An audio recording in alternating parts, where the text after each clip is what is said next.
Et oui les gars, on est en finale de Coupe de France. Salut à tous les gars, c'est Azial. Aujourd'hui on se retrouve pour une nouvelle vidéo. Qualification du PSG face au Stade Rennais en demi-finale, victoire 1-0. On ira en Coupe de France à Pierre-Mauroy. Cette année c'est pas au Stade de France si vous n'avez pas suivi. La finale de Coupe de France sera au Stade Pierre-Mauroy, donc à Lille. Quel plaisir, voilà un match où il y a eu du bon et du moins bon. Soyons honnêtes, on va retenir quand même la qualif et on est très content. Un match très plaisant, j'ai trouvé sur la première mi-temps, globalement, hein, sans être du côté supporter, c'est-à-dire juste en amateur de foot. Je pense que tu regardais cette première mi-temps, tu passais vraiment un très bon moment. Il y a eu un petit peu ce côté box to box où ça allait de attaque-défense, tu vois, où ça allait d'une cage à l'autre, etc. Donc il y a eu des choses vraiment très intéressantes. En deuxième mi-temps, ça a été un petit peu moins bien. On va voir tout ça dans cette vidéo. Comme d'habitude, on va revoir les buts, les actions, on va débriefer le match, parler des joueurs, les notes, vous connaissez. N'hésitez pas à liker, à commenter, à partager et à vous abonner si la vidéo vous plaît. Voilà, si vous êtes content que le PSG soit en finale de Coupe de France, les gars, pour l'instant, Luis Enrique, bravo, bravo Luis Enrique, on va en reparler aussi dans le débrief, mais rien à redire là-dessus. Et on va pouvoir passer directement au vif du sujet de la vidéo. Je vous ai pas mis les compos lors de ce match, mais globalement, on était sur un système similaire que dans la continuité des derniers matchs, avec la Sociedad, avec le match face à l'OM. Juste le petit changement, c'est qu'on avait Lee Kang-in à la place de Colomoni et que derrière, on avait enfin notre défense titulaire qu'on attend depuis le début de saison, c'est-à-dire Nuno Mendes à gauche, Hakimi à droite et Marquinhos Hernandez dans l'axe. Mais sinon, c'était à peu près le même système que face à Marseille et face à la Real Sociedad au match retour. Donc le match a démarré très très fort, j'ai envie de dire, comme je vous l'ai dit, la première mi-temps a été très plaisante, avec quand même un PSG qui malgré tout je trouve a été au-dessus. Globalement déçu de la prestation des Rennais et je pense que les supporters rennais vont être déçus. Le PSG, j'ai trouvé, a quand même été bien en maîtrise. Je crois Rennes a cadré un ou deux, enfin je crois il y a eu que un ou deux tirs cadrés côté rennais lors de ce match et c'était pas on va dire des grosses occasions, etc. Même au niveau des XG, donc entre guillemets les buts attendus, je crois Rennes finit le match à 0,40 pendant que le PSG est quasiment à 2. Donc après il y a eu un penalty côté PSG donc ça augmente un peu mais tu vois avec ces stats là que le PSG a quand même été largement au-dessus. Ce qui a mené à pas mal d'occasions. Il y a eu un face-à-face raté d'Mbappé en première mi-temps qui a, enfin, c'est un face-à-face raté, c'est plutôt un bel arrêt de Steve Mandanda, si on doit être un petit peu plus honnête, même si Mbappé, je pense, aurait pu peut-être faire un peu mieux. D'habitude, il aimait un petit peu mieux celle-là, la Steve Mandanda la touche avec le pied, ça rebondit sur la barre, il y a aussi un petit manque de réussite, mais après, il va bien se rattraper, puisqu'il va aller provoquer un penalty sur Omari, qui a été en très très grande difficulté en 1 contre 1 contre Mbappé, et Mbappé lui a vraiment mis un sacré petit bouillon.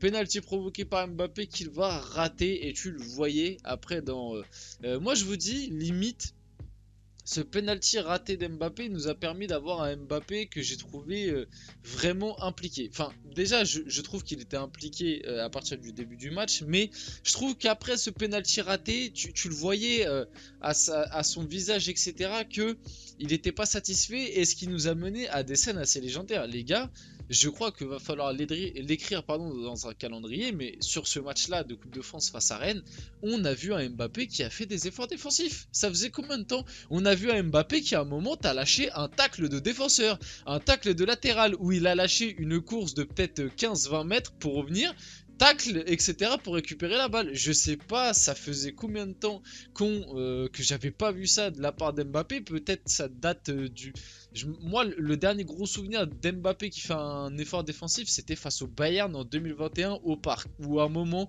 il te tape un retour de 15 mètres et il va pareil tacler ligne du terrain gauche et tout pour récupérer un ballon. Mais sinon, à part ça, là comme ça, des retours comme ça d'Mbappé, j'en ai pas énormément. Et en tout cas, ça fait plaisir. Et malgré du coup ce penalty raté, et on l'a vu, ça l'a vraiment, voilà, ça l'a vraiment impacté, etc. Donc quand même, hein, Kylian Mbappé manque son troisième penalty de la saison. Aussi pareil, petit débat à faire là-dessus. Est-ce que vous trouvez qu'Mbappé est un bon tireur de penalty? J'aimerais vraiment avoir votre réponse dans les commentaires. Parce que moi, je pense que j'ai un peu un unpopular opinion, c'est-à-dire que certes, vous allez me sortir l'excuse, Mbappé il a mis 3 pénaltys en finale de Coupe du Monde, donc ça veut dire ce que ça veut dire. Mais moi, je ne trouve pas qu'Mbappé est un bon tireur de penalty. Je trouve pas qu'il a une technique de frappe qui est vraiment bonne. Je trouve pas qu'il a une manière de les placer qui est tant imparable que ça. Euh, Ça reste quand même un buteur, un serial buteur, ça reste quelqu'un qui est très à l'aise devant la cage et pour moi c'est surtout ça qui fait la différence sur ses penalties, c'est que il a l'instinct du but mais en termes de pure patte sur les penalties, c'est-à-dire en termes de pure technicité de penalty, je trouve pas qu'il soit au-dessus du lot. Je suis pas en train de dire qu'il est médiocre, hein, quand même, faut pas abuser, mais je trouve pas qu'il a la technique de tir de penalty d'un Neymar, d'un CR7, même d'autres grands joueurs qui sur un Harry Kane qui est très très fort sur penalty, même si bah, lui par exemple il en a loupé un important en Coupe du Monde. Je trouve pas qu'il ait de cette fibre là et bah, cette stat le montre quand même 3 penalty manqués cette saison sur je crois 9. Non, ou sur 10, je sais plus, ils avaient sorti la stat. Donc quand même 3 penalty manqués sur une dizaine, ça commence à faire quand même un bon chiffre en pourcentage si on doit être honnête. Sur le plan technique, je voulais aussi parler de ça. Ousmane Dembélé, encore une fois, je vais pas relancer le débat parce qu'on le connaît. Dembélé, si jamais tu avais la même finition qu'Mbappé, tu serais sûrement le meilleur joueur du monde. Parce que soyons honnêtes, sur le plan purement technique, même de vista, d'accélération, d'élimination, Ousmane Dembélé, c'est du très très très grand cru. Le souci de ce mec, c'est que je sais pas. Et dès qu'il arrive, moi j'ai une théorie sur Ousmane Dembélé. J'ai une théorie, c'est que quand il est au-delà des 25 mètres, c'est le meilleur joueur du monde. Dès qu'il arrive dans les 25 mètres, enfin le meilleur joueur du monde, c'est pour la métaphore, les gars, calmez-vous, commencez pas. Oui, on va prendre quand même des pincettes, mais bref, vous avez capté.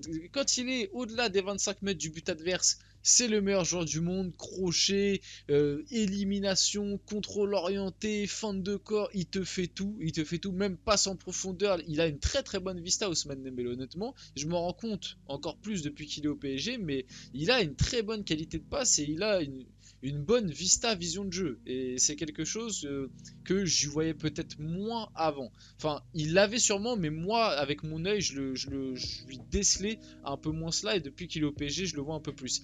Mais le problème, c'est que dès qu'il franchit cette zone des 20-25 mètres du but adverse, je sais pas, il commence à glisser, les ballons, je sais pas, on dirait d'un coup le ballon il devient chaud avec son pied.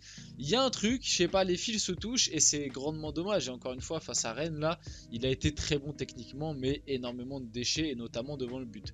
Le but d'Mbappé qui arrive juste avant la mi-temps, magnifique récupération du PSG qui est lancé par Fabien Ruiz qui fait une très belle transversale d'ailleurs, qui a aussi été très bon individuellement, qui lance le kicks qui en avait un contre Omari, ça avait provoqué un penalty quelques minutes avant et bah là ça va provoquer l'élimination, la frappe, ça va être contré par Omari et ça va finir dans le petit filet de Mandanda. En plus Mandanda fait un très gros match et c'est terrible qu'ils prennent un but là-dessus. Donc 1-0 pour le PSG, comme je vous l'ai dit, en deuxième mi-temps on n'a pas vu grand chose. Moi j'ai pas senti que les Rennais essayaient de vraiment aller chercher les Parisiens. J'ai pas senti une révolte du côté de Rennes.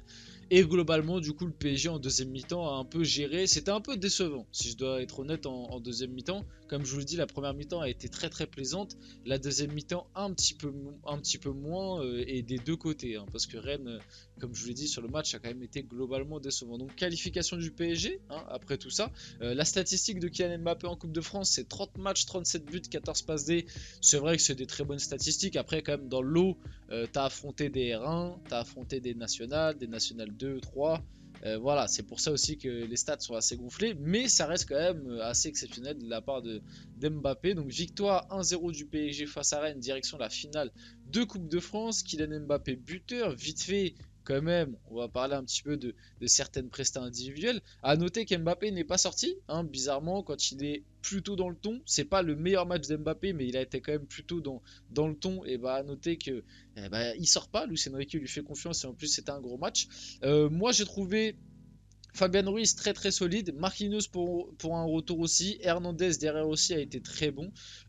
Après Mbappé a été solide, Dembélé du déchet, Lee Kang-in un peu décevant personnellement, j'ai trouvé. Puis après le reste globalement ça a été plutôt solide, hein. De toute façon comme je l'ai dit, le PSG a plutôt géré son match et Rennes de leur côté n'a pas vraiment répondu présent. Le PSG a vaincu depuis près de 5 mois toutes compétitions confondues et affiche un bilan incroyable durant cette période. 26 matchs de suite sans défaite, 19 victoires, 7 nuls, 66 buts marqués, soit 2,5 buts par match, prêt pour les grandes échéances. Et je trouve que cette statistique, on n'en parle pas assez quand c'est le PSG. 26 matchs sans défaite, crois-moi que c'est un autre club qui fait ça. Tout le monde dit que c'est le favori pour la Ligue des Champions, mais là, comme c'est le PSG, voilà, ça ricane quoi. Donc le PSG ira affronter Lyon en finale de Coupe de France, qui de leur côté ont battu Valenciennes.